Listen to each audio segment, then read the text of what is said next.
पूजा स्थल अधिनियम पर सुप्रीम कोर्ट 12 दिसंबर को आदेश जारी कर चुका है और अब सर्वे के आदेश देश भर में जो अदालतों में मैटर लंबित हैं या फिर नए दाखिल किए जा रहे हैं उन पर कोई आदेश नहीं हो रहा है।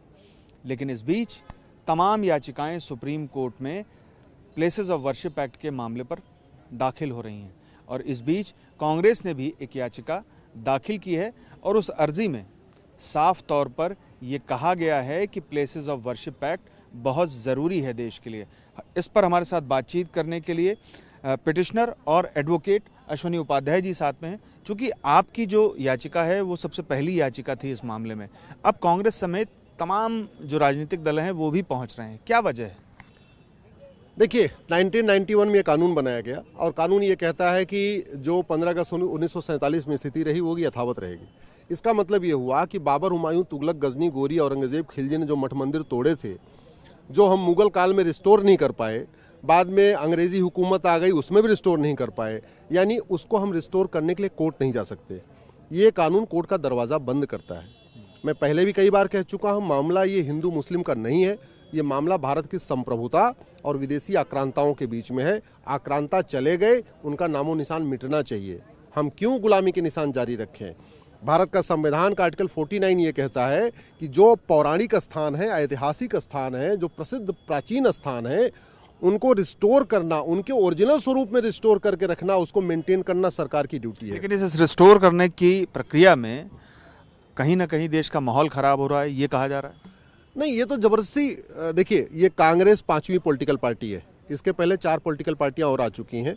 CPI आ चुकी है, NCP आ चुकी है, DMK आ चुकी है, OICG की MIM आ चुकी है। ये 5वीं पॉलिटिकल पार्टी है जो आके यही कह रही है कि नहीं नहीं, ये कानून खत्म हो जाएगा तो सेकुलरिज्म खत्म हो जाएगा। बाकी लोगों ने केवल सेकुलरिज्म की दुहाई दिया था, कांग्रेस उससे आगे बढ़ गई। कांग्रेस कह रही है कि इससे भारत की संप्रभुता खतरे में हो जाएगी, भारत की एकता अखंडता खतरे में हो जाएगी। तो कश्मीर से कन्याकुमारी तक अगर भारत आज एक है तो क्या इस प्लेस ऑफ वर्शिप एक्ट के कारण है? क्या भारत अगर टुकड़े नहीं हो रहे तो इस प्लेस ऑफ वर्शिप एक्ट के कारण नहीं हो रहे? और अगर प्लेस ऑफ वर्शिप एक्ट खत्म हो जाएगा तो भारत के टुकड़े हो जाएंगे। ये अलगाववादियों की भाषा है। ये पॉलिटिकली मोटिवेटेड कांग्रेस की PIL है और कांग्रेस ने PIL इस समय इसलिए फाइल किया है कि दिल्ली में विधानसभा चुनाव है। 70 विधानसभाओं में से 10 विधानसभा में मुस्लिम डोमिनेट करते हैं, मुस्लिम डिसाइड करते हैं कौन जीतेगा कौन हारेगा। उनकी वोट को लेने के लिए कांग्रेस ये लेके आई है। अदरवाइज कांग्रेस, संविधान का आर्टिकल 49 तो बहुत साफ साफ कहता है कि पौराणिक स्थानों को रिस्टोर करना ये सरकार की ड्यूटी है।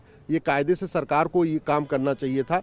अच्छा, इस कानून में देखिए, एक तरफ कांग्रेस ने वक्फ एक्ट बनाया, उसमें वक्फ बोर्ड बनाया और वक्फ ट्रिब्यूनल बनाया और वक्फ में सर्वेयर बनाया और वक्फ बोर्ड को अनलिमिटेड पावर दे दिया कि पूरे देश में घूम घूम के देख लो, तुम्हारी जहां प्रॉपर्टी है उसको क्लेम कर लो। लेकिन मौजूदा सरकार भी तो ये सारे कदम उठा सकती है, जो पूर्व में कदम गलत उठाए गए थे उन कदमों को ठीक कर सकती है।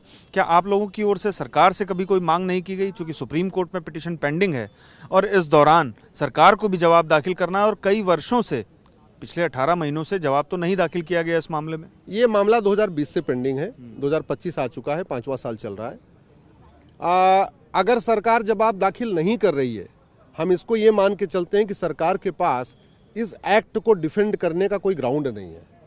सरकार का जवाब दाखिल नहीं करने का मतलब मौनम स्वीकार लक्षणम, साइलेंस इज एक्सेप्टेंस।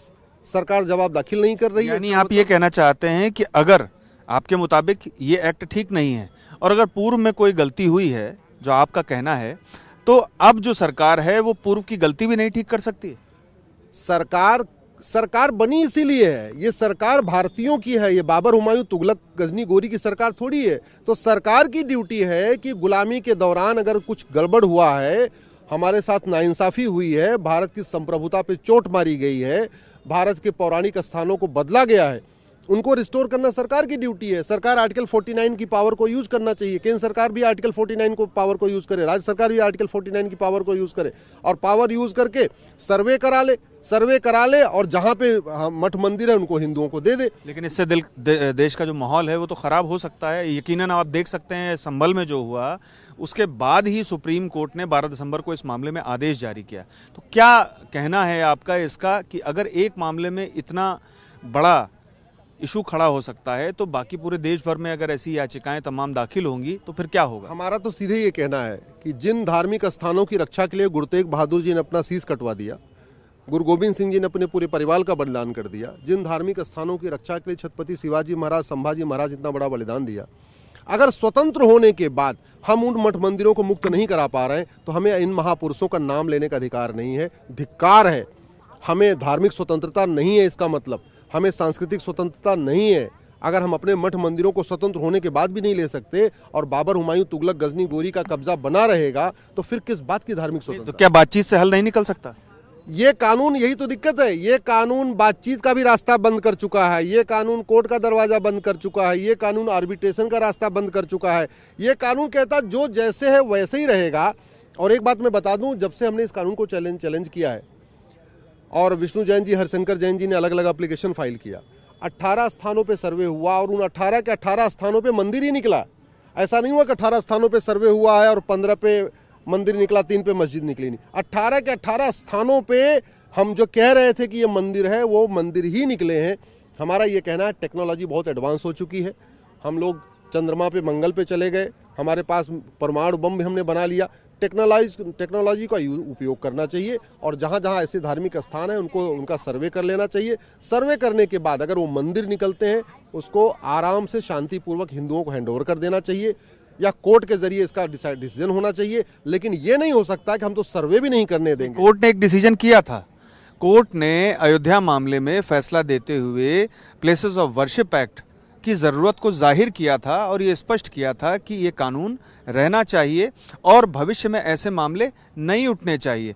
तो उस स्थिति में जबकि सुप्रीम कोर्ट ने ही अपने अयोध्या के फैसले में ये बातें कही थी, तो अब जबकि तमाम मामले फाइल हो रहे हैं और आपकी जो याचिका है प्लेसेस ऑफ वर्शिप एक्ट के खिलाफ वो भी 2020 में दाखिल की गई, तो अब जो मामले हैं उनको लेकर के क्या अदालत का रवैया और रुख बदल सकता है? देखिए, पहली बात तो अयोध्या मामले में जो प्लेस ऑफ वर्शिप एक्ट पे 2-4 पैरा लिखा हुआ है, वो इस कानून की मेरिट तो वहाँ चैलेंज ही नहीं हुई थी। बिल्कुल, इस कानून पे कोई वहाँ डिस्कशन था नहीं। ये तो जानबूझ के मुस्लिम साइड ने उस कानून का हवाला दिया और कोर्ट ने उसको अपने ऑर्डर में उसको नोट करा दिया है।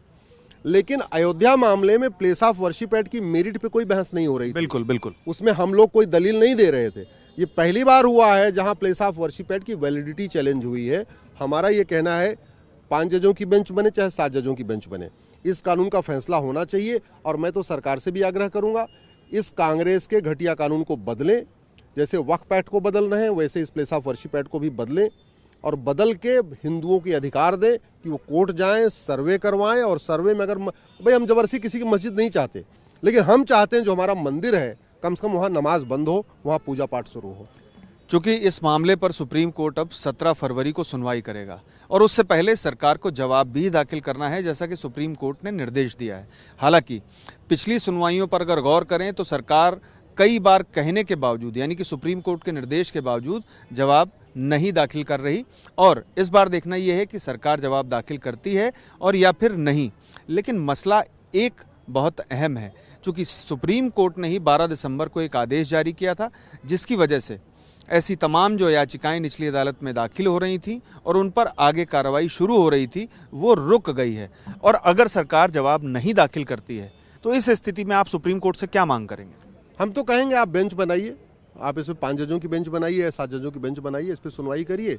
फाइनल हियरिंग में सरकार को जो स्टैंड लेना होगा सरकार लेगी। और जो रोक लगी हुई है उसको हटाने की मांग चाहते हैं कि पहली बात तो ये जो रोक लगी है ये ठीक नहीं है, ये रोक हटना चाहिए। कम से कम सर्वे का काम तो पैरेलल में चलते रहना चाहिए।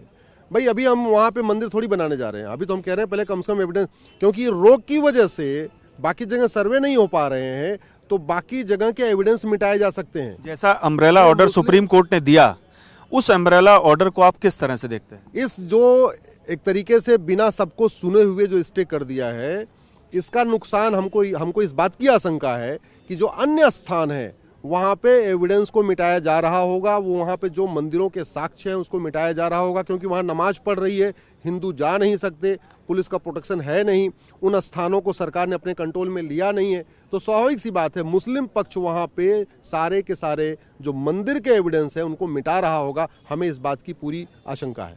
एक अंतिम सवाल मैं आपसे करूंगा, चूंकि कई आवेदन सुप्रीम कोर्ट में दाखिल हो चुके हैं। पहले कुल 6 याचिकाएं थीं मूल, जिसमें 4 पीओडब्ल्यू के खिलाफ थीं और 2 उसके पक्ष में थीं। अब कुल याचिकाएं और आवेदन कितने हैं और आपकी तरफ से यानी कि पीओडब्ल्यू को खत्म करने के पक्ष में कितनी?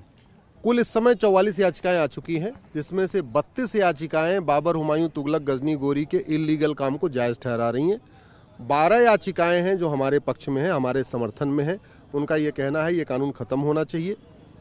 लेकिन ये भी हमें दुख, मतलब इस बात का मुझे बहुत दुख है कि फॉर्मर कैबिनेट सेक्रेटरी और फॉर्मर होम सेक्रेटरी इस कानून के पक्ष में आ गए, लेकिन कोई आईएएस ऑफिसर हमारे पक्ष में नहीं आया।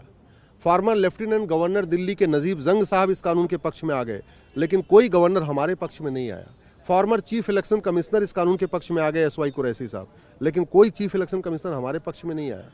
हमारे देश में इतने कथावाचक हैं, इतने महामंडलेश्वर हैं, इतने आचार्य हैं, 4 हमारे शंकराचार्य हैं, हमारे 51 शक्तिपीठ हैं। क्या वजह हो सकती है इसकी कि आपके पक्ष में ज्यादा लोग नहीं आए? शायद उन लोगों को लगता है ठीक है वो सुप्रीम कोर्ट में है, लड़ रहे हैं तो लड़ लेंगे। अपने उनको लगता है ऐसे होता क्या है कि जब लोगों को लगता है कि हम तो सही मार्ग पे हैं तो उनको लगता है हमारी लड़ाई आसान है। ऐसा नहीं है, संख्या तो देखी जाएगी ना। उनकी तरफ से 44 याचिका में 44 वकील खड़े होंगे, बहस करेंगे। हमारी तरफ से 12 याचिका है तो 12 वकील खड़े होंगे, बहस करेंगे।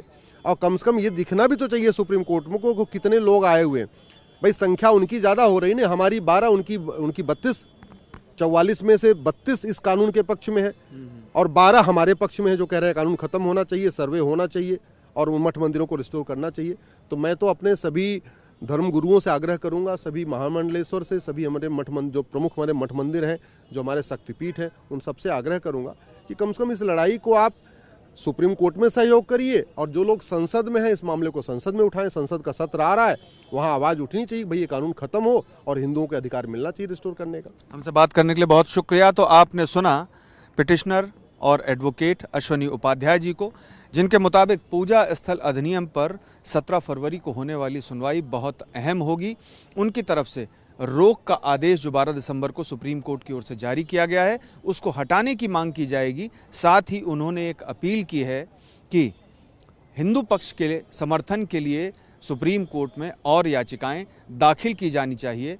हालांकि इस बीच कांग्रेस की जो याचिका दाखिल हुई है उसका भी उन्होंने विरोध जताया है कि वो एक राजनीतिक हथकंडा है। पीयूष पांडे, TV9 भारतवर्ष, नई दिल्ली।